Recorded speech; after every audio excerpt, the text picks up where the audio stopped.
para Lajeado, na região do Rio Grande do Sul, né? Para trazer mais informações para a gente, o repórter Eduardo Carvalho. Tudo bem, Eduardo? Bom dia. Bom dia, Felipe. Bom dia a todos que nos acompanham aqui na Rádio Bandeirantes. Eu estou no deslocamento de Lajeado a Mussum, uma das cidades mais atingidas pela enchente no Rio Grande do Sul. E aqui, 9 pessoas seguem desaparecidas e estão sendo procuradas nesse momento por equipes do Corpo de Bombeiros, da Força Aérea Brasileira, da Brigada Militar, enfim, um trabalho conjunto das forças de segurança em busca dessas 9 pessoas e de outras que podem estar ainda isoladas e ilhadas. Eu estou na estrada nesse momento e o trajeto aqui, a gente mais ou menos vai acompanhando a linha do rio Taquari, que foi o rio que encheu muito por conta dessa tragédia. E essas imagens são impressionantes, que a gente consegue acompanhar por aqui ao lado, muitas árvores caídas, a marca ainda da lama por toda a parte, destruição realmente, muitos fios, muitos postes no chão, fios elétricos foram derrubados por conta da força dessa água, então o cenário já é devastador na estrada. Imagine nos municípios, né, que foram atingidos. Mussum, por exemplo, a água chegou no centro da cidade, tomou prédios públicos, derrubou inúmeras casas. É muito difícil ainda contabilizar os estragos. Por enquanto, o foco ainda é salvar pessoas, ainda é salvar vidas. Você falou bem, o governador Eduardo Leite decretou o estado de calamidade pública, não tem nenhum evento de 7 de setembro acontecendo hoje por aqui, e ele garantiu que está em contato com o Exército para que envie todo o maquinário disponível, todo o equipamento para ajudar nos resgates e nos salvamentos. Ontem, uma comitiva do governo federal com os ministros Valdez Góes e Paulo Pimenta, eles estiveram por aqui e citaram que o governo vai sim enviar verba, pediram para que os municípios decretem situação de emergência, montem planos de trabalho para que aí sim a verba seja disponibilizada ainda mais rápido. Mas é um cenário muito difícil, são 39 mortes por conta das cheias no estado. Esse é o maior número de óbitos registrados em um evento climático da história do Rio Grande do Sul. Então é a maior tragédia natural aqui que o nosso estado vive e os números, infelizmente, vão atualizando a cada momento e vão subindo também. Felipe. A cidade de Mussum foi a mais afetada, né, com mais vítimas, é isso? Exatamente. Mussum é a única cidade que oficialmente ainda tem desaparecidos. A Defesa Civil conta com 9 pessoas desaparecidas e por lá 15 pessoas morreram, inclusive 15 corpos que foram localizados na tarde de terça-feira. Muito difícil, essa informação foi repassada pelo governador Eduardo Leite assim que ele recebeu e foi muito difícil porque a gente tinha um número de 6 mortes até então e aí com a confirmação em Mussum subiu rapidamente para mais de 20. Então, Mussum foi sim a cidade mais atingida. A estimativa da Defesa Civil por aqui é de que 80% do município tenha sido tomado pelas águas do rio Taquari.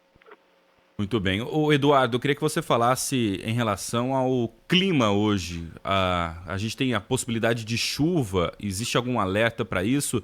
E como está a região metropolitana de Porto Alegre também? Existe uma possibilidade de algum rescaldo em Porto Alegre? Olha, essa é a principal preocupação por aqui, essas duas, na verdade. A questão do clima no Vale do Taquari, o tempo está fechado hoje, tem previsão de chuva. O Rio Grande do Sul está com mais alerta de tempestade para praticamente todo o estado e deve voltar a chover aqui no Vale do Taquari. Então, uma preocupação muito grande para que os rios voltem a subir por conta dessas chuvas. E, claro, a preocupação também com a região metropolitana de Porto Alegre, porque o rio vai seguindo seu fluxo, vai chegando perto da capital, e aí a tendência é que a gente também possa registrar cheias no Vale dos Sinos, em outras regiões ali, bem perto de Porto Alegre, na região das ilhas, especialmente Porto Alegre tem o Guaíba, tem ilhas próximas também à zona sul da capital, então essa parte também é muito perigosa. A preocupação é agora justamente com a região metropolitana, com a capital gaúcha e também com outras cidades próximas que podem ser afetadas ainda por essas cheias. E, de novo, a previsão é de chuva para o Rio Grande do Sul. A gente deve ter muita precipitação entre hoje e amanhã. Bom, e tem muita gente precisando de ajuda. Como é que está a solidariedade do povo gaúcho? Como ajudar, enfim, como que está essa situação em relação a que muita gente ficou sem residência, sem casa para morar, muita gente sem alimento. E aí, como é que está em relação a isso, Eduardo? Pois é, as pessoas desalojadas ou desabrigadas recebem um apoio em vários vários pontos aqui espalhados pelo Rio Grande do Sul, em Lajeado, por exemplo, que concentra os esforços no Vale do Taquari. As pessoas são encaminhadas para o Parque do Imigrante, é um espaço bem grande na cidade, que recebe os helicópteros de salvamento e que tem vários pavilhões para as famílias passarem a noite. Tem gente que está lá há mais de 2 dias, alguns conseguiram levar o que salvaram de casa, eletrodomésticos, de repente um fogão, uma geladeira, mas alguns somente com a roupa do corpo. E é aí sim que entram as doações.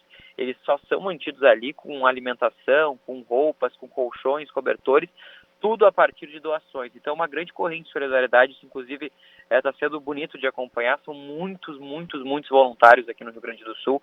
Inclusive, o relato aqui na estrada, a gente está pegando um congestionamento e na nossa frente eu vejo vários carros levando muita água, alimentos, fraldas, alguns com cobertores, que é o que precisa nesse momento para ajudar essa população que foi muito atingida. São vários pontos de doação no estado, tá aí na capital Porto Alegre, todos os QGs da Brigada Militar, né, a nossa Polícia Militar, estão recebendo donativos, no governo do estado, Polícia Civil também recebe, então são vários pontos para quem quiser ajudar, porque a situação do Rio Grande do Sul é muito complicada e realmente é necessário essa rede, né, essa rede de apoio para trazer doações para essas pessoas que ainda nem começaram a voltar para casa e pensar nos prejuízos materiais. Por enquanto, só estão sendo abrigadas para que não voltem a sofrer com o risco das enchentes, das inundações e fiquem em locais seguros. Então, a situação nos próximos dias ainda vai ser muito pior, porque as pessoas vão precisar também de mão de obra, de apoio para reconstruir as casas, mas isso é num segundo momento. Agora o foco ainda é em salvar as vidas por aqui, Felipe. Muito bem. Eduardo, obrigado pela sua participação. Bom dia de trabalho.